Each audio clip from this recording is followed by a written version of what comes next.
दोस्तों, स्वागत है आपका मूवी ज्ञान चैनल में। आज मैं आपके लिए डिटेक्टिव होल के नेक्स्ट एपिसोड लेकर आया हूं। अगर आपने उसके पिछले वाले एपिसोड नहीं देखे तो उनका लिंक आपको डिस्क्रिप्शन और आई बटन में मिल जाएगा। आप वहां पर जाकर देख सकते हैं, जो कि एक ऐसे डिटेक्टिव की कहानी है जिसका दिमाग हर वक्त चलता रहता है और वो मुजरिमों के बारे में कुछ न कुछ सोचता रहता है। इसका IQ लेवल भी दूसरों से बहुत ही ज्यादा है। अब ये कैसे एक सीरियल किलर को पकड़ेगा, यही आपको इस सीरीज में देखना है। सो ज्यादा बातें ना करते हुए कहानी आगे बढ़ाते हैं।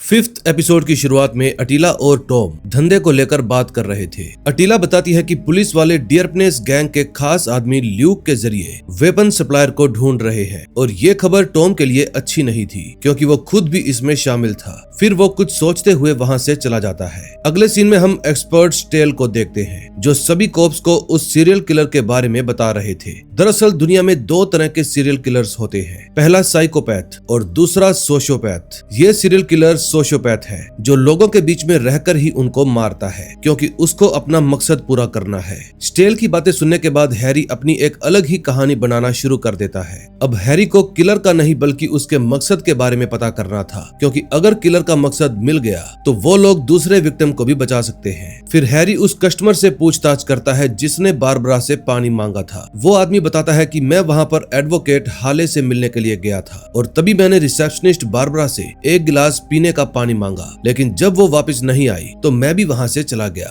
फिर हैरी उस आदमी से पूछता है कि क्या उस दौरान तुमने किसी को आते जाते हुए देखा था। जवाब में वो आदमी कहता है कि एक कुरियर सर्विस वाला आया था, लेकिन फिर वो बहुत तेजी से वहाँ से चला गया। अब हैरी का शक सीधा उस कोरियर बॉय के ऊपर चला जाता है, जिसके बाद वो स्कारी के पास जाकर उसको ऑर्डर देता है कि सभी कोरियर कंपनी में कॉल करो और पता लगाओ कि कल ABC बिल्डिंग में कोई कोरियर डिलीवर करने आया था या नहीं। फिर हैरी वहाँ से चला जाता है और बाहर जाकर टॉम को कॉल करता है। टॉम हैरी के काम से बहुत खुश था, लेकिन तभी हैरी की नजर चर्च के गेट पर बने एक पेंटाग्राम पर पड़ती है, जो बिल्कुल उस लाल रंग के हीरे की तरह दिख रहा था। फिर हैरी चर्च के अंदर जाकर फादर से उस पेंटाग्राम के बारे में पूछता है। फादर बताते हैं कि ये पेंटाग्राम अच्छाई का प्रतीक है, लेकिन अगर इसको उल्टा कर दिया जाए, यानी दो मुंह ऊपर की तरफ, तो इंसान शैतान का पुजारी बन जाता है। हैरी को फादर की ये बातें थोड़ी अजीब लगती है, क्योंकि अगर सच में ऐसा हुआ तो इसका मतलब किलर भगवान और शैतान जैसी चीजों में विश्वास रखता है। अगले सीन में हम देखते हैं कैमिला लियोन की बॉडी को चेक किया जा रहा था।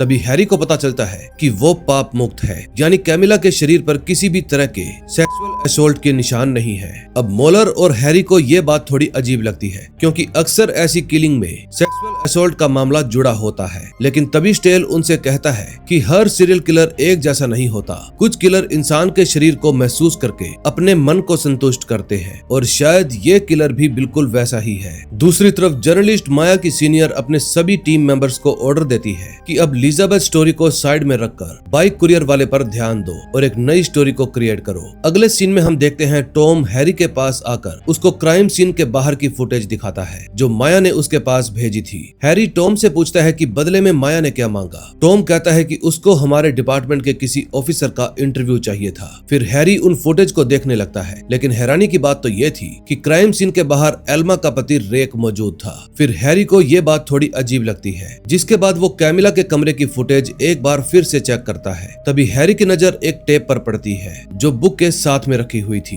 हैरी समझ जाता है कि इस टेप में कुछ तो गड़बड़ है। फिर वो रात को चुपचाप कैमिला के कमरे में जाता है। हैरी जब उस टेप को सुनता है तो उसके होश उड़ जाते हैं, क्योंकि उसमें वही रहस्यमयी आदमी बोल रहा था कि मैं वो हूँ जो रात को पलंग के नीचे से निकलता है और फिर तुम्हारे सीने पर बैठकर तुम्हारे शरीर में जहर भर देता है। अब हैरी के दिमाग में अचानक से टॉम की तस्वीर बनने लगती है। हैरी देखता है कि टॉम कैमिला की बॉडी के पास बैठा है और उसको गलत तरीके से छू रहा है। जब हैरी ये सब कुछ सोच रहा था, तभी रेक वहाँ पर आता है और पूछता है कि तुम यहाँ पर क्या कर रहे हो। फिर हैरी रेक के कमरे में आकर उससे बात करता है। दरअसल रेक धार्मिक चीजों का विक्रेता है और इसीलिए उसको ईश्वर और शैतान के बारे में सब कुछ पता है। रेक हैरी को बताता है कि जिस सीरियल किलर को तुम ढूंढ रहे हो, वो अपने मकसद को पूरा करके बहुत खुश है। असल में वो किलर लोगों को मार नहीं रहा, बल्कि उनको उनके कर्मों की सजा दे रहा है, क्योंकि अब तक जितनी भी लड़कियां मारी गई हैं, उनकी हरकतें ठीक नहीं थी। कैमिला आए दिन नए लड़कों से मिलती मिलती थी, जबकि एलिजाबेथ का पहनावा और चाल चलन सही नहीं थे। बारबरा भी हर 2 दिन में अपना बॉयफ्रेंड बदल दिया करती थी। देखा जाए तो ये तीनों लड़कियां एक रूप से वैश्या थी, जिनके कर्मों की सजा उनको मिल रही थी। फिर हैरी रेक से पूछता है कि बिस्तर के ऊपर बने पेंटाग्राम का क्या मतलब है। फिर रेक उसे बताता है कि ये पेंटाग्राम बुरे सपनों से बचने के लिए बनाया जाता है, क्योंकि इंडो जर्मन में लोगों का मानना है कि रात के वक्त एक बुरी स्त्री लोगों की छाती पर बैठकर उनको रिझाती है। अब रेक से बात करने के बाद हैरी को इस केस में बहुत हेल्प मिलती है, जिसके बाद वो रेक को थैंक यू कहकर वहां से चला जाता है। फिर हैरी अपनी टीम के पास जाकर उस टेप को चेक करवाता है, जहां उसे पता चलता है कि इस कातिल ने एडवर्सियल ऑडियो सिस्टम की हेल्प से अपनी आवाज को बदला है और इसका एक्सेस हर किसी के पास नहीं होता। फिर हैरी उस टेप के बारे में और पता लगाने का ऑर्डर देकर वहां से चला जाता है, क्योंकि उसको अपने बेटे ओलेग को वाटर पार्क लेकर जाना था। जब ओलेग और हैरी वापस जा रहे थे तो हैरी को क्राइम सीन के पास एक दुकान दिखती है। फिर हैरी उस दुकान के अंदर जाता है और दुकानदार से पूछता है कि क्या यहाँ पर कोई डिलीवरी वाला आया था। दुकानदार उसको बताता है कि डिलीवरी वाला मेरी शॉप में नहीं आया, लेकिन वो बाहर बहुत देर तक खड़ा रहा और फिर वहां से चला गया। तभी हैरी को दुकान के अंदर कुछ फिंगरप्रिंट्स दिखाई देते हैं, जिसके बाद वो बिएटे को बुलाता है और कहता है कि इन फिंगरप्रिंट्स को चेक करो। दूसरी तरफ डेर्पनेस गैंग का लीडर मैट ल्यूक से मिलने के लिए जाता है। ल्यूक काफी हद तक ठीक हो गया था, लेकिन तभी मैट को खबर मिलती है कि अटीला फ्लेम थ्रोवर वाली घटना का बदला लेने के लिए हॉस्पिटल में आ रही है। ये बात सुनकर मैट बहुत ज्यादा घबरा जाता है और सीधा डिटेक्टिव हैरी होल के पास फोन करता है। वो कहता है कि प्लीज हमें बचा लीजिए, वरना हमारे साथ वो नाम भी हमेशा के लिए दफन हो जाएगा जिसने हमें हथियार सप्लाई किए थे। अब हैरी ऑफिसर वुल्फ को फोन करके हॉस्पिटल पहुंचने के लिए कहता है, क्योंकि हैरी वहां से बहुत दूर था। फिर वुल्फ और टॉम वहां जाने के लिए निकल पड़ते हैं, लेकिन टॉम जानबूझकर वहां पर देर से पहुंचता है ताकि अटीला अपना काम पूरा कर ले। अटीला और उसके साथी शॉटगन लेकर हॉस्पिटल में घुस जाते हैं और ल्यूक और मैट दोनों को मार गिराते हैं। फिर जब हैरी वहां पर पहुंचता है तो अटीला हॉस्पिटल से बाहर जा रही थी। हैरी अटीला को अपना आईडी कार्ड दिखाकर उसको रोकने की कोशिश करता है, लेकिन अटीला उस पर ध्यान नहीं देती। अब हैरी चाहकर भी उसको पकड़ नहीं पाता, क्योंकि हैरी अकेला था और वो 4। जिसके बाद अटीला और उसके साथी वहां से चले जाते हैं। तभी कुछ देर बाद बिएटे हैरी को फोन करके बताती है कि उस दुकान में जो टीवी थे उन पर लगे फिंगरप्रिंट्स मैच हो गए हैं। ये प्रिंट्स रेक के नहीं थे, लेकिन ये वहीं पर रहने वाले एक आदमी के साथ मैच हुए हैं। फिर हैरी फौरन उस आदमी को पकड़ने के लिए निकल पड़ता है। अगले सीन में हम वनीसा नाम की एक लड़की को देखते हैं, जो अपनी मकान मालकिन हेमा को अपने नए बॉयफ्रेंड के बारे में बता रही थी। फिर वनीसा उनको एक गिफ्ट दिखाती है जो उसके बॉयफ्रेंड ने आज ही उसको दिया था और कहा कि जब तक हमारी सगाई नहीं हो जाती तब तक वनीसा इस गिफ्ट को नहीं खोलेगी। अब इसके अंदर क्या है और वनीसा का बॉयफ्रेंड असल में कौन है, ये आपको आगे पता चलेगा। तभी लास्ट सीन में हम देखते हैं टॉम अपने बॉस से बात कर रहा था और वो अपने बॉस को बताता है कि हमें एक और नया साथी मिल गया है जो कि बहुत ही होनहार है और उसका नाम है हैरी होल्स। अब नेक्स्ट वीडियो में देखेंगे क्या होता है। दोस्तों, अगर आपको ये सीरीज अच्छी लग रही है तो वीडियो को लाइक करके चैनल को सब्सक्राइब कर ले, ताकि जैसे ही मैं इसका नेक्स्ट पार्ट अपलोड करूं आपके पास नोटिफिकेशन आ जाए। अब मैं मिलूंगा इसके नेक्स्ट पार्ट के साथ। Till then, bye bye. 6th episode में हम देखते हैं हैरी अपने कमरे में सो रहा था, लेकिन तभी उसको अजीब से सपने आने लगते हैं। हैरी देखता है कि एक बुरी औरत उसके सीने पर बैठकर उसकी छाती को पेंटाग्राम के आकार में चीर रही है और बोल रही है 5। उस औरत की एक उंगली भी कटी हुई थी और वो बार बार हैरी से बस एक ही बात बोल रही थी, 5। तभी हैरी की नींद खुल जाती है, जिसके बाद वो अपने दोस्त ब्रुक को फोन करता है और उससे नींद की दवा मंगवाता है। हैरी को समझ में नहीं आ रहा था कि इस 5 का क्या मतलब है और वो औरत हैरी से बार बार 5 क्यों बोल रही थी, लेकिन ये राज भी बहुत जल्दी खुल जाएगा। अगले सीन में हम देखते हैं बिएटे लीसा की कटी हुई उंगली को अच्छे से जांच रही थी। तभी उसको पता चलता है कि लीसा के नाखून के अंदर उसके पति विली का ब्लड और उसकी पोटी है। फिर बिएटे फौरन ये बात हैरी को बताती है, जिसके कुछ देर बाद टॉम भी बिएटे से मिलने के लिए आ जाता है। टॉम को जब पता चलता है कि बिएटे हैरी को रिपोर्ट कर रही है तो वो बिल्कुल भी खुश नहीं होता, क्योंकि इस केस का मेन हेड टॉम है। फिर टॉम बिएटे से कहता है कि आगे से कोई भी नई खबर हो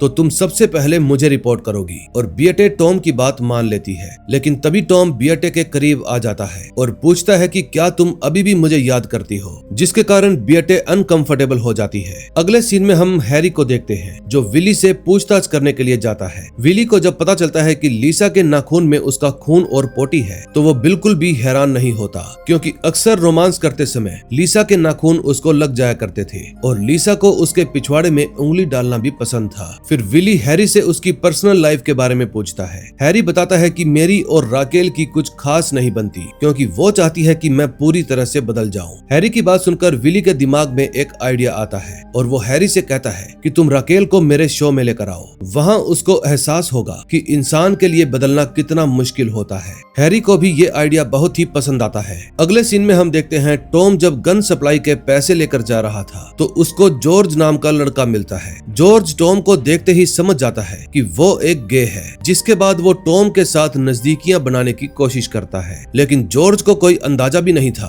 कि टॉम असल में कौन है। जब जॉर्ज बाथरूम में टॉम के साथ रोमांस करने के लिए जाता है तो टॉम उसको मार देता है और खुद वहां से चला जाता है। दूसरी तरफ हैरी जब घर पर अकेला था तो उसके दिमाग में कई सारे ख्याल आने लगते हैं। हैरी को समझ में नहीं आ रहा था कि ऐसा क्या है जो उन लोगों से छूट रहा है। तभी हैरी को नंबर 5 के बारे में याद आता है। फिर हैरी सोचने लगता है कि शायद इसी नंबर के पीछे कोई रहस्य छुपा है, क्योंकि पेंटाग्राम यानी कि 5 कोनों वाला शैतान का क्रॉस, और ऊपर से अब तक जितनी भी लड़कियां मारी गई थी वो सभी 5वें फ्लोर पर ही रहती थी और उन सभी की मौत भी 5-5 दिन के गैप में 5 बजे के आसपास ही हुई थी। अब हैरी अपनी इस कंफ्यूजन को दूर करने के लिए अपना और दिमाग चलाता है। तभी उसकी आंखों के सामने कई सारी तस्वीरें बनने लगती है, जिसमें से एक तस्वीर थी उसके ही शहर का नक्शा और दूसरी तस्वीर थी वो पेंटाग्राम, जिसकी वजह से ये सब कुछ हो रहा है। जब हैरी इन दोनों तस्वीरों को जोड़ता है तो उसके होश उड़ जाते हैं, क्योंकि असल में ये पेंटाग्राम का एक पैटर्न था। किलर बिल्कुल 75 डिग्री के एंगल वाले पेंटाग्राम के हिसाब से लोगों को मार रहा था, जहां पेंटाग्राम के 3 कोनों में रह रही 3 लड़कियां मारी जा चुकी हैं और अब चौथे की बारी है। लेकिन सबसे दिलचस्प बात तो ये थी कि इस पूरे किस्से में किलर को लड़का या लड़की से कोई फर्क नहीं पड़ता। अब तक लड़कियां सिर्फ इसलिए मारी गई थी क्योंकि वो 5वें फ्लोर पर रहती थी। किलर ने एलिजाबेथ के लिफ्ट से उतरते ही उसका पीछा शुरू किया और फिर उसको किडनैप करके ले गया। लेकिन अगर उस समय एलिजाबेथ के बदले उसका पति लिफ्ट से उतरा होता तो किलर उसको भी किडनैप कर लेता, क्योंकि उसको तो 5वें फ्लोर पर रह रहे शख्स को मारना था। किसी लड़का या लड़की से कोई फर्क नहीं पड़ता। फिर सुबह होते ही हैरी सबसे पहले बेटे को फोन करता है और कहता है कि 75 डिग्री के एंगल वाला एक पेंटाग्राम तैयार करो, क्योंकि मुझे सभी को कुछ बताना है। फिर बेटे ठीक ऐसा ही करती है, जिसके बाद हैरी पेंटाग्राम की हेल्प से सभी को अपनी थ्योरी के बारे में बताता है। अगर हैरी की थ्योरी सही निकली तो इसका मतलब है कि नक्शे के हिसाब से अगला खून पेंटाग्राम के चौथे कोने पर होगा, यानी एक बूढ़ी औरत के घर में। अब हैरी और बेटे फौरन उस लेडी के घर में पहुंच जाते हैं और ये लेडी कोई और नहीं बल्कि हेमा थी। हैरी और बेटे हेमा को किलर के बारे में नहीं बताते, क्योंकि अगर ये खबर लीक हो गई तो किलर यहाँ पर कभी भी नहीं आएगा। तभी कुछ देर बाद हैरी और बेटे वहाँ से चले जाते हैं, क्योंकि पैटर्न के हिसाब से किलर कल हेमा को मारने आएगा। हैरी बेटे से कहता है कि कल तुम हेमा के साथ ही रहना और आसपास नजर रखना ताकि कोई भी गड़बड़ ना हो। अगले सीन में हम कार्ल को देखते हैं जो अपने घर वापस आ गया था। फिर मारिया कार्ल को बताती है कि मैं प्रेग्नेंट हूँ। ये बात सुनकर कार्ल थोड़ा परेशान हो जाता है, क्योंकि वो अपने धंधे के चलते एक पिता की जिम्मेदारी नहीं उठा सकता था। कार्ल को एहसास होता है कि अब उसे मारिया को सब कुछ बता देना चाहिए, जिसके बाद वो मारिया को अपनी माँ के बारे में भी बताता है। दरअसल कार्ल बिजनेस के लिए जा रहा हूँ बोलकर अपनी माँ से मिलने के लिए जाता था। मारिया कार्ल से पूछती है कि तुम करते क्या हो। फिर कार्ल अंदर वाले कमरे में जाकर अपनी रिवॉल्वर बाहर निकालता है और फिर उसको लोड करने लगता है। अब मारिया कार्ल के हाथ में गन देखकर बहुत ज्यादा घबरा जाती है, लेकिन अब इसके साथ क्या हुआ ये हमें थोड़ी ही देर में पता चल जाएगा। दूसरी तरफ हैरी एल्मा के घर पर उससे मिलने के लिए जाता है, जहां एल्मा हैरी से नजदीकियां बनाने की कोशिश करती है, क्योंकि वो उसको बहुत पसंद करती थी। लेकिन हैरी राकेल के बारे में सोचकर एल्मा के साथ कोई भी गलत काम नहीं करता। तभी हैरी को ओलेग का वॉइस मेल मिलता है, जिसमें ओलेग बहुत ही नशे में था और हैरी समझ जाता है कि कुछ तो गड़बड़ है। फिर वो सीधा वाटर पार्क जाता है और ओलेग से बात करता है। हैरी ओलेग से पूछता है कि तुम ये सब क्यों कर रहे हो। ओलेग कहता है कि अगर आपने शराब पीना बंद कर दिया और अगर आप और मॉम एक हो गए तो मैं फिर कभी भी शराब नहीं पीऊंगा। अब हैरी ओलेग की बात सुनकर थोड़ा भावुक हो जाता है। तभी नेक्स्ट डे हैरी, टॉम और बाकी के कॉप्स सभी लोग मिलकर सीरियल किलर को पकड़ने की तैयारी कर रहे थे, लेकिन हैरी को अंदाजा भी नहीं था कि वो सीरियल किलर कितना बड़ा गेम खेल रहा है। दरअसल प्लान के मुताबिक बेटे सुबह होते ही हेमा के घर पर चली जाती है और टॉम और हैरी सीसीटीवी के जरिए नजर रखते हैं। जब बेटे हेमा से बात कर रही थी तो हेमा उसको अपना नेकलेस दिखाती है जो उनको उनके बेटे ने ला कर दिया था। उस नेकलेस को देखकर बेटे के होश उड़ जाते हैं क्योंकि उसमें वही रेड डायमंड लगा हुआ था जो किलर विक्टिम की बॉडी के पास छोड़कर जाता था। हेमा बेटे को बताती है कि मेरा बेटा प्राग में रहता है और वो आज ही घर आने वाला है। इसका मतलब हेमा का बेटा कोई और नहीं बल्कि कार्ल है। तभी हैरी को एक लड़के पर शक होता है, जिसके बाद वो अपनी टीम से कहता है कि उसके कमरे में जाकर चेक करो, लेकिन वहाँ पर सब कुछ ठीक था। अब हैरी और टॉम को समझ में नहीं आ रहा था कि 5 तो कब के बज गए, फिर भी किलर हेमा को मारने के लिए नहीं आया। लेकिन तभी किलर रूम नंबर 205 में जाकर एक लड़के को मार देता है क्योंकि उसको तो बस अपना 5 का पैटर्न पूरा करना था। अब नेक्स्ट एपिसोड में देखेंगे क्या होता है।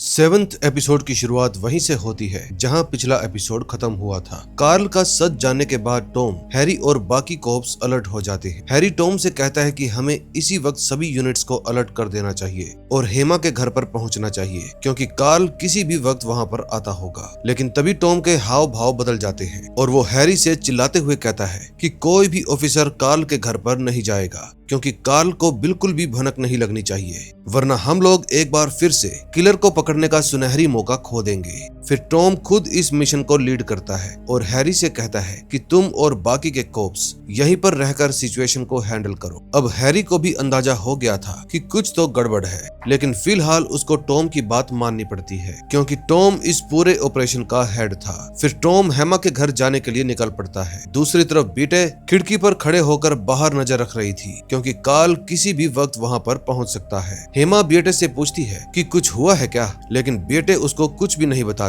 तभी कोई शख्स दरवाजे से अंदर आता है। फिर बेटे बाहर के दरवाजे की तरफ गन पॉइंट कर लेती है, लेकिन ये शख्स कार्ल नहीं बल्कि टॉम था। टॉम बेटे को खिड़की के पास देखकर भड़क जाता है क्योंकि इस बार वो कोई भी रिस्क नहीं लेना चाहता था। फिर टॉम बेटे से कहता है कि तुम और हेमा किचन में चले जाओ और जब तक मैं ना कहूँ बाहर मत आना। फिर बेटे टॉम की बात मान लेती है, जिसके बाद टॉम कार्ल के आने का इंतजार करता है। दूसरी तरफ हैरी जब सीसीटीवी पर नजर रखे हुए था तो उसको एक कमरे के दरवाजे के ऊपर स्टार बना हुआ दिखाई देता है। अब उस पेंटाग्राम को देखकर हैरी के होश उड़ जाते हैं, जिसके बाद वो अपनी टीम के साथ उस कमरे की तलाशी लेता है। जब हैरी कमरा चेक करता है तो उसको वहां एक कटा हुआ हाथ दिखता है जिसका अंगूठा गायब था। फिर हैरी और अंदर जाकर तलाशी लेता है जहां उसको एक पॉलीथीन के अंदर मारियस वेलेंड नाम के एक आदमी की लाश मिलती है। अब हैरी को सारी कहानी समझ में आ जाती है कि अब तक वो किलर किस पैटर्न से लोगों को मार रहा था। दरअसल मारियस का अंगूठा कटा हुआ था, जिसका मतलब किलिंग की शुरुआत कैमिला लियोन से नहीं बल्कि मारियस से हुई थी। जैसे जैसे लोग मरते गए, किलर ने सीक्वेंस के मुताबिक उन सब की एक एक उंगली काटकर अलग कर दी।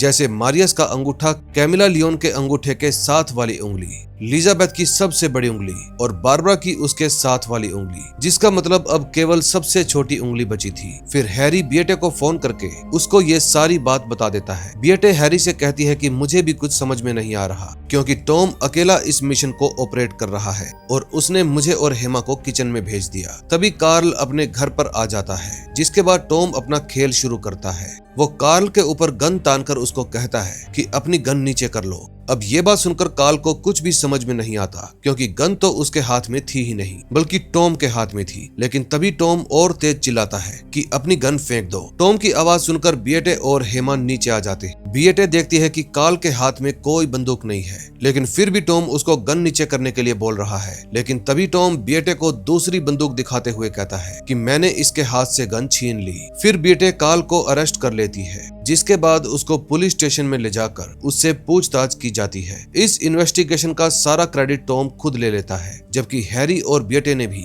इस काम में उसके बराबर की मेहनत की थी। तभी रात के वक्त जब हैरी और टॉम बात कर रहे थे तो टॉम उसको एक पाउडर देता है और कहता है कि ये जोसेफ का आशीर्वाद है जो हैरी की किस्मत का ताला खोल देगा। दरअसल हैरी आज पुलिस की नौकरी छोड़ रहा है और इसीलिए टॉम उसको एक काम देता है, जिसके बाद हैरी पूरी जिंदगी आराम से बैठकर खा सकता है। ये पाउडर 10 मिनट के अंदर अंदर इंसान के शरीर की नसों को फाड़ देता है और हैरी को ये पाउडर कार्ल को देना था। फिर टॉम हैरी को समझाता है कि कार्ल जैसे लोगों को जिंदा रहने का कोई हक नहीं है, इसलिए उसको मार देना ही सही होगा। फिर हैरी समझ जाता है कि टॉम अपने गुनाहों को छुपाने के लिए ये सब कर रहा है, लेकिन फिलहाल वो टॉम से वो पाउडर ले लेता है। तभी अगली सुबह हैरी और राकेल विली के प्रीमियर में जाते हैं। वहाँ माया हैरी से कुछ सवाल पूछना चाहती थी, लेकिन हैरी उसका पर्सनल नंबर ले लेता है और कहता है कि मैं तुम्हें बाद में कॉल करूंगा। प्रीमियर खत्म होने के बाद हैरी और राकेल प्यार भरी बातें करते हैं। राकेल हैरी से 1 मिनट भी दूर नहीं रह सकती थी, लेकिन हैरी की शराब पीने वाली आदत की वजह से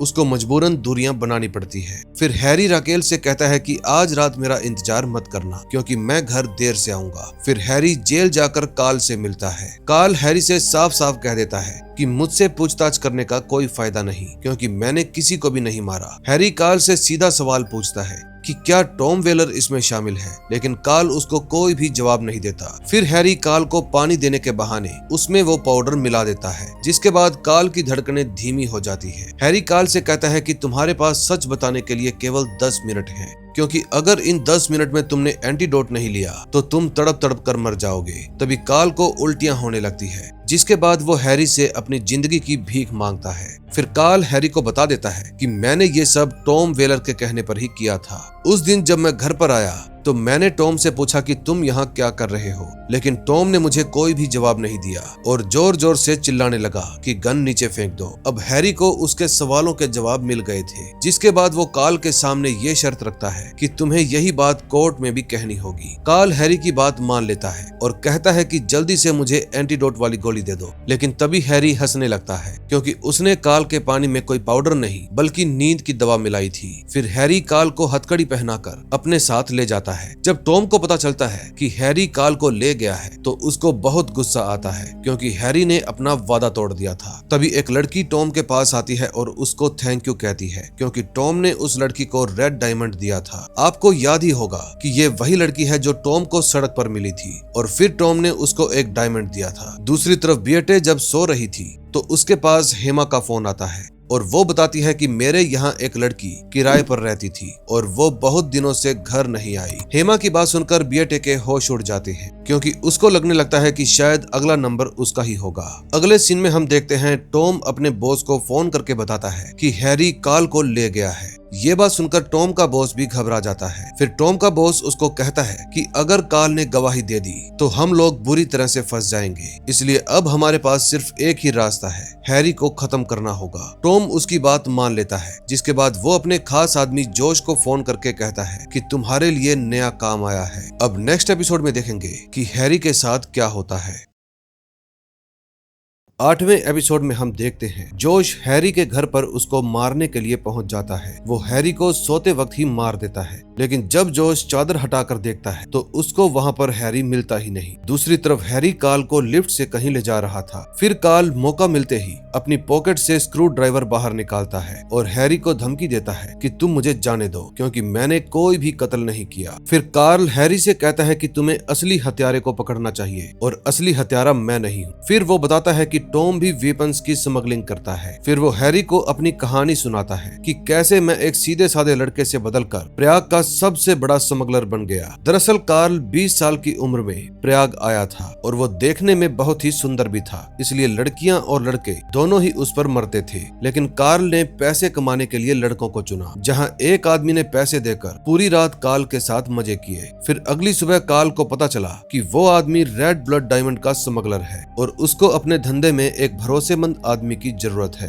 कार्ल को ये आइडिया काफी अच्छा लगा, इसलिए वो उस आदमी के लिए काम करने लगा। फिर धीरे धीरे कार्ल ने इस काम में अपनी अच्छी पकड़ बना ली और इसके अलावा वो लड़कियों से पैसे लेकर उनको भी मजे करवाता था, ताकि उसकी दुगनी कमाई हो जाए। कुछ समय बाद कार्ल को वेपन स्मगलिंग के बारे में पता चला, जिसमें और भी ज्यादा मुनाफा था। फिर कार्ल इस काम में भी अपना हाथ आजमाता है और समय बीतने के साथ साथ उसकी किस्मत चमकती जाती है। फिर एक दिन कार्ल की मुलाकात टॉम वॉलर उर्फ प्रिंस से होती है। टॉम इस धंधे के बारे में बहुत कुछ जानता था और इसीलिए कार्ल ने टॉम के साथ दोस्ती कर ली। फिर कुछ समय बाद कार्ल की मुलाकात एक और आदमी से हुई जो थोड़ा अजीब था। उसको कार्ल के बारे में सब कुछ पता था कि उसकी माँ कहाँ पर रहती है और वो क्या करता है। फिर उस आदमी ने कार्ल से डायमंड्स और वेपन्स की सप्लाई मांगी। तभी हैरी कार्ल से पूछता है कि उस आदमी का नाम क्या था, लेकिन कार्ल को खुद भी उस आदमी का नाम नहीं पता था। वो आदमी हर 5वें दिन फ्रोगनर पार्क में कार्ल को बुलाया करता था और वहीं पर उससे डिलीवरी लेता था। दरअसल कार्ल कूड़ेदान में रेड डायमंड्स डाल दिया करता था और फिर उसके सीविस अकाउंट में पैसे ट्रांसफर हो जाते थे।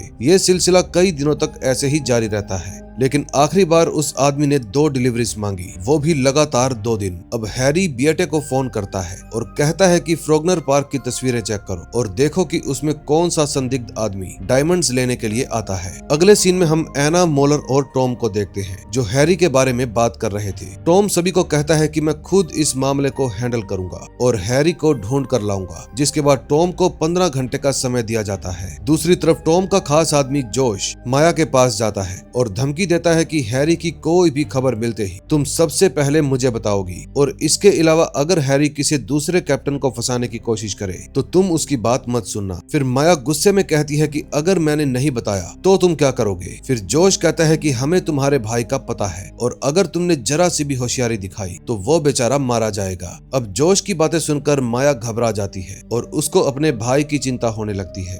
दूसरी तरफ हैरी कार्ल से एक पक्का सबूत मांगता है, जैसे कार्ल और टॉम की तस्वीरें, ताकि हैरी कोर्ट में टॉम वॉलर को झूठा साबित कर सके। कार्ल हैरी की बात सुनकर उसको साफ इनकार कर देता है, क्योंकि अगर उसने तस्वीरें दे दी तो कार्ल के बचने के कोई चांस नहीं है, क्योंकि उसे डर है कि टॉम के लोग उसको आकर मार डालेंगे। लेकिन इस बात को लेकर हैरी और कार्ल के बीच में बहस हो जाती है, जिसके बाद हैरी उसको मारने लगता है। तभी गलती से कार्ल की बीवी को कॉल लग जाती है, जिसके बाद कार्ल उसको कहता है कि मुझे तुम्हारी हेल्प चाहिए। अब वो क्या हेल्प मांगता है इसके बारे में हमें आगे पता चलेगा। तभी कुछ देर बाद हैरी बियटे के पास कॉल करता है, लेकिन बियटे हैरी को मना करती है कि अब मुझे दोबारा कॉल मत करना, क्योंकि ये कॉल ट्रेस हो रही है। लेकिन हैरी ने ये फोन अपने दोस्त ब्रुक से उधार लिया था, क्योंकि उसको पता था कि वॉलर के लोग उसके फोन को ट्रेस कर रहे होंगे। अब हैरी ने बियटे के पास जो फोटोज भेजी थी उसमें डिलीवरी वाले का चेहरा ठीक से दिखाई नहीं दे रहा था, लेकिन बियटे गौर करती है कि उसके पैर में चोट लगी है। फिर बियटे यही बात हैरी को भी बता देती है, जिसके बाद हैरी कार्ल का पैर चेक करता है, लेकिन उसके पैर में कोई भी चोट नहीं थी, यानी कि कार्ल वो डिलीवरी वाला नहीं है जो बारबरा के अपार्टमेंट में देखा गया था। फिर बियटे उस ग्राहक के पास जाकर ये पक्का करती है कि यही वो डिलीवरी वाला है या नहीं, और जवाब में वो ग्राहक हाँ कहता है।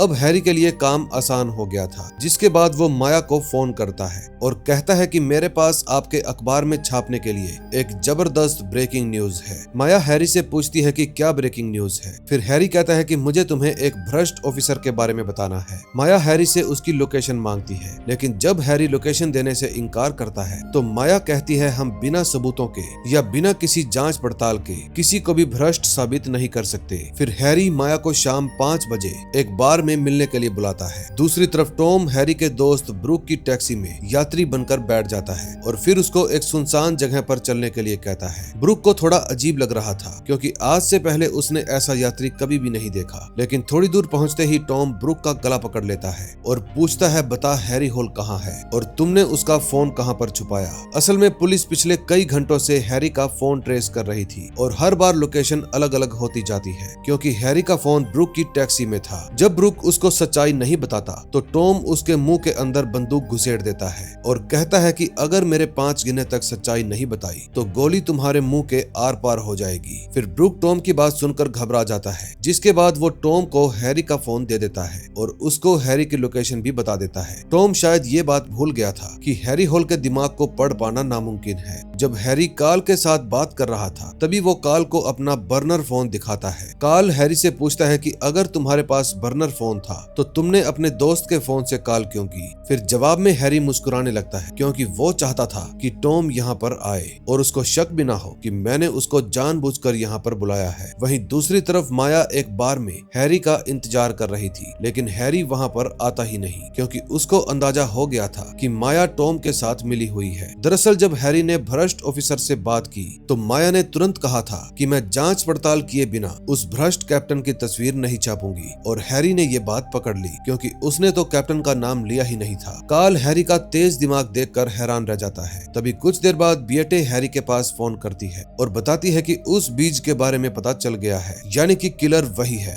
अब बियटे और हैरी किस आदमी के बारे में बात कर रहे थे और इस बीज का मतलब क्या है, ये सभी राज आगे खुलेंगे। तभी टॉम बियटे के ऑफिस में आ जाता है और उसकी चोटी पकड़कर कहता है, तुम किससे बात कर रही थी? बेटे हैरी का नाम नहीं लेती, लेकिन तभी टॉम उसको मारने लगता है और चिल्लाते हुए पूछता है कि हैरी हॉल कहाँ है। बेटे जैसे तैसे खुद को छुड़वाकर एक ऑफिसर को फोन करती है, जिसके बाद टॉम को मजबूरी में वहाँ से जाना पड़ता है। लेकिन जाते जाते वो बेटे को कहता है, अगर इस बारे में किसी को भी बताया तो मैं तुम्हें जिंदा नहीं छोड़ूंगा। फिर बेटे टॉम की बात सुनकर रोने लगती है और गुस्से में वहाँ से चली जाती है। अगले सीन में हम विली की नई परफॉर्मर गैलेटिया को देखते हैं, जो लिजाबेथ की जुड़वा बहन थी, यानी विली की साली। दरअसल लीजा के मरने के बाद विली ने उसको शो पर रख लिया था, क्योंकि वो बिल्कुल लीजा के जैसी दिखती थी। फिर आज रात विली गैलेटिया को मिलने के लिए बुलाता है, क्योंकि उसको गैलेटिया के साथ मजे करने थे। दूसरी तरफ टॉम जब हैरी को पकड़ नहीं पाता तो वो अपना ब्रह्मास्त्र इस्तेमाल करता है, यानी हैरी की गर्लफ्रेंड राकेल। टॉम एक चाकू लेकर राकेल के घर पर पहुंच जाता है और अब वो उसके साथ क्या करेगा ये हमें आगे पता चलेगा। तभी लास्ट सीन में हम देखते हैं जब गैलेटिया विली के बिस्तर पर लेटी हुई थी तो उसको पानी के छलकने की आवाज आती है। तभी गैलेटिया गौर करती है कि विली का बिस्तर बहुत ही सॉफ्ट है, जिसके बाद वो चादर हटाकर देखती है। लेकिन हैरानी की बात तो ये थी कि विली के बिस्तर के नीचे लिजाबेथ की लाश थी, जो पानी में तैर रही थी। ये सीन देखकर गैलेटिया चीखने लगती है, लेकिन तभी विली वहाँ पर आ जाता है और गैलेटिया से कहता है कि तुम परेशान मत हो, ये कोई और नहीं बल्कि तुम्हारी बहन है, यानी कि मेरी वेश्या पत्नी। इसका मतलब सीरियल किलर कोई और नहीं बल्कि विली बार्ली है। अब नेक्स्ट एपिसोड में देखेंगे क्या होता है। लास्ट एपिसोड में हम देखते हैं टॉम हैरी के घर में घुस जाता है और चुपचाप राकेल के साथ जाकर लेट जाता है। दरअसल टॉम यहाँ राकेल को मारने के लिए नहीं आया था, बल्कि उसका प्लान तो कुछ और ही था। फिर टॉम ओलेग के कमरे में जाता है और सोते हुए उसकी एक तस्वीर लेता है, ताकि वो उस फोटो को हैरी के पास भेज सके। फिर टॉम ओलेग को नींद से उठाता है और कहता है कि अगर तुम जरा सा भी चिल्लाए तो मुझे मजबूरी में तुम्हारी माँ को मारना पड़ेगा। फिर ओलेग टॉम को देखकर घबरा जाता है, जिसके बाद टॉम उसको कहता है कि अपनी जैकेट पहन लो, क्योंकि हम कहीं घूमने जा रहे हैं। ओलेग को अंदाजा हो गया था कि कुछ तो गड़बड़ है, इसलिए वो अपनी सबसे बेकार जैकेट पहनता है, जो कि उसको बिल्कुल भी पसंद नहीं, ताकि राकेल समझ जाए कि ओलेग मुसीबत में है। दूसरी तरफ हैरी विली की छत से होकर उसके कमरे में घुस जाता है और विली पर गन तान देता है। विली हैरी से पूछता है क्या हो गया। हैरी उस पर चिल्लाते हुए कहता है कि तुमने 4 लोगों का कत्ल किया, इसलिए मैं तुम्हें गिरफ्तार करता हूँ। दरअसल बेटे को लिजाबेथ के नाखून में से विली के ब्लड सैंपल के अलावा उसकी पोटी भी मिली थी, जिसमें एक खास तरह के कण थे जो इंसान को जल्दी नहीं पचते। बेटे की रिपोर्ट के मुताबिक लिजाबेथ की उंगली में वो पोटी मरने के बाद आई थी, यानी कि विली ने पहले लीजा को मारा और फिर उसकी उंगली काटकर पीछे ले ली। लेकिन अब विली की पोल खुल चुकी थी, जिसके बाद वो खुद ही हैरी को अपनी सारी कहानी बताने लगता है। दरअसल विली ने ये सब कुछ कार्ल को फंसाने के लिए किया था। विली की पत्नी लिजाबेथ और कार्ल कई सालों से रिलेशन में थे और विली को ये बात तब पता चली जब उसने कार्ल का लिखा हुआ खत पढ़ा। उस खत के जवाब में लिजाबेथ ने भी एक खत लिखा था, लेकिन वो चिट्ठी घर वापस आ गई क्योंकि उसमें एड्रेस गलत था। विली ने वो दोनों चिट्ठी पढ़ ली और उसे पता चल गया कि लिजाबेथ और कार्ल पिछले 4 सालों से रिलेशन में है। अब ये बात जानने के बाद विली पूरी तरह से टूट गया। अब उसको कुछ भी करके कार्ल और लिजाबेथ से बदला लेना था और इसीलिए उसने तय किया कि वो कार्ल के बारे में पता करेगा। इन दिनों कार्ल ओस्लो और प्रयाग का सबसे बड़ा स्मगलर बन चुका था और इसीलिए विली ने उसको आसानी से ढूंढ निकाला। जब विली को पता चला कि कार्ल डायमंड की तस्करी करता है तो उसने कार्ल से हर 5 दिन बाद एक डिलीवरी मांगी और डिलीवरी वाले दिन किसी न किसी लड़की को मार दिया ताकि सभी का शक कार्ल पर ही जाए। फिर तीसरी बार विली ने अपनी पत्नी को भी मार दिया और उसकी बॉडी शराब में डुबो दी। विली के अंदर बदले की आग थी जिसने उसको आम इंसान से सीरियल किलर बनने पर मजबूर कर दिया। अब सारी कहानी सुनने के बाद हैरी को विली के लिए बहुत बुरा लगता है, लेकिन उसने जो किया वो सही नहीं था। अब हैरी को अंदाजा भी नहीं था कि विली ने अपने बिस्तर के नीचे गन छुपा रखी है। जब हैरी विली को हाथ ऊपर करने के लिए कहता है तो विली अपनी गन बाहर निकाल लेता है और हैरी को कहता है कि अपनी बंदूक नीचे फेंक दो। हैरी को मजबूरन विली की बात माननी पड़ती है, जिसके बाद विली उसको बिस्तर से हटाकर लिजाबेथ की बहन की लाश दिखाता है। उस लाश को देखकर हैरी के होश उड़ जाते हैं, क्योंकि विली का बदला भले ही पूरा हो गया हो, लेकिन वो एक दरिंदा है जो लोगों को मारता रहेगा। अब विली हैरी के सिर पर गन तानकर उल्टी गिनती गिनने के लिए कहता है, क्योंकि हैरी के मरने का वक्त आ गया था। हैरी मरते समय भी अपने बारे में नहीं बल्कि उन लोगों के बारे में सोच रहा था जो बिल्कुल निर्दोष थे, लेकिन फिर भी उन्होंने अपनी जान गंवा दी। गिनती खत्म होते ही हैरी की धड़कनें तेज हो जाती है, लेकिन जब वो पीछे मुड़कर देखता है तो विली वहाँ पर था ही नहीं। तभी बाहर से पड़ोसियों के चिल्लाने की आवाज आती है, जिसके बाद हैरी बाहर जाकर देखता है, लेकिन वहाँ का सीन देखकर उसके रोंगटे खड़े हो जाते हैं। दरअसल विली ने बालकनी से कूदकर खुद की जान ले ली थी, क्योंकि उसका मकसद पूरा हो गया था और यही उसकी कहानी की हैप्पी एंडिंग थी। तभी कुछ ही देर में हैरी के पास टॉम की भेजी हुई ओलेग की फोटो आती है। हैरी उस मैसेज को देखकर बहुत ज्यादा घबरा जाता है और सीधा राकेल के पास फोन करता है। वो राकेल से पूछता है कि ओलेग कहाँ है। राकेल बताती है कि कोई शख्स ओलेग को ले गया है और मैं उसकी कंप्लेंट दर्ज करवाने के लिए पुलिस स्टेशन में आई हूँ। अब हैरी राकेल को शांत करता है और कहता है तुम घर जाओ, क्योंकि पुलिस स्टेशन में तुम सुरक्षित नहीं हो। लेकिन राकेल को ओलेग की बहुत चिंता हो रही थी। फिर हैरी उसको विश्वास दिलाता है कि तुम घर जाओ, मैं ओलेग को सही सलामत वापस ले आऊंगा। और राकेल भी हैरी की बात मानकर घर पर चली जाती है। फिर हैरी टॉम के पास कॉल करता है और कहता है कि अगर ओलेग को कुछ भी हुआ तो मैं तुम्हें जिंदा जला दूंगा। टॉम हैरी की बात सुनकर हंसने लगता है। फिर हैरी उसको अपना पता बता देता है और टॉम से कहता है कि मेरे बेटे को कुछ मत करना। फिर टॉम हैरी को अरेस्ट करने के लिए वहां पर आ जाता है। शर्त के मुताबिक हैरी और कार्ल हाथ पर हथकड़ी पहनकर बैठे हुए थे।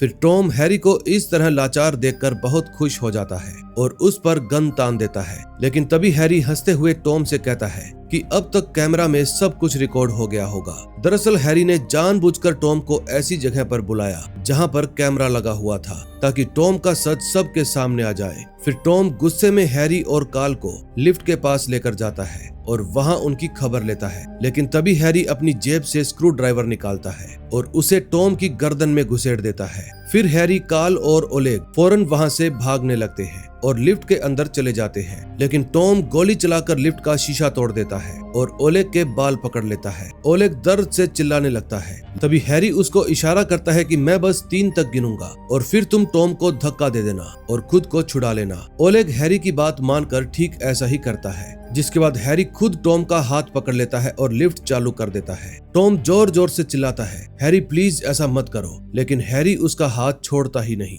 और लिफ्ट के ऊपर जाते ही टॉम का एक हाथ कट जाता है। फिर हैरी कार्ल से कहता है कि तुम और ओलेग ऊपर वाली मंजिल पर रुकना, तब तक मैं टॉम को देख कर आता हूँ। हैरी जब टॉम के पास जाता है तो देखता है वो बंदूक हाथ में लिए बैठा हुआ है। टॉम की आंखें खुली हुई थी, लेकिन उसमें इतनी भी जान नहीं थी कि वो उठकर हैरी के ऊपर फायर कर दे। कुछ ही मिनटों में टॉम की सांसें बंद हो जाती है, जिसके बाद हैरी बाकी पुलिस टीम को भी वहां पर बुला लेता है। अब आखिरकार डिटेक्टिव हैरी होल ने इस केस को सुलझा लिया था और उसने एलिन से भी जो वादा किया था वो भी पूरा हो गया, क्योंकि टॉम वॉलर मारा गया। फिर पुलिस टीम वहां पर आकर टॉम की बॉडी को ले जाती है और बाकी officer serial killer Willy Barley के घर जाते हैं, जहां इस पूरी कहानी को अंजाम दिया गया था। फिर हैरी ओलेग को वापस घर पर लेकर आता है। राकेल ओलेग को देखते ही उसको गले से लगा लेती है, जिसके बाद हैरी वहां से चला जाता है, क्योंकि उसको एना को रिपोर्ट करनी थी। तभी मोलर हैरी को फोन करके बताता है कि कार्ल ने खुद को सरेंडर कर दिया और हैरी के दोस्त ब्रुक को भी छोड़ दिया गया है। हैरी जब एना से बात करने जाता है तो एना उसकी बहुत तारीफ करती है, क्योंकि हैरी जैसा डिटेक्टिव बनना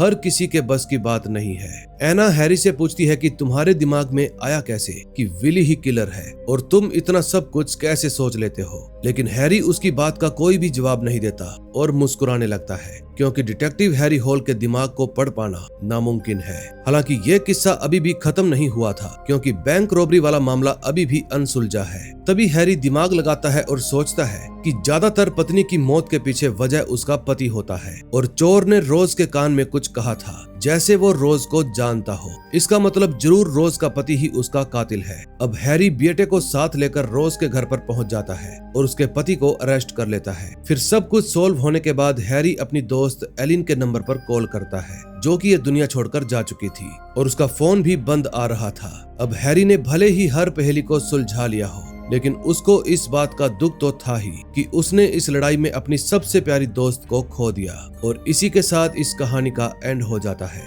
तभी लास्ट सीन में हम कुछ मास्क पहने हुए लोगों को देखते हैं, जो कि टॉम के साथी थे। और हैरानी की बात तो ये थी कि इन लोगों की लीडर कोई और नहीं बल्कि क्राइम ब्रांच हेड एना थी। अब एना इन लोगों के साथ क्यों जुड़ी हुई है और इसका क्या मकसद है, ये सभी राज खुलेंगे डिटेक्टिव हॉल के अगले सीजन में। दोस्तों, उम्मीद करता हूँ आपको ये सीरीज पसंद आई होगी, इसलिए वीडियो को लाइक करके चैनल को सब्सक्राइब कर देना, ताकि जैसे ही मैं नेक्स्ट वीडियो अपलोड करूँ आपके पास नोटिफिकेशन आ जाए। मैं मिलूंगा आपसे ऐसी ही और मजेदार सीरीज के साथ। Till then, bye bye.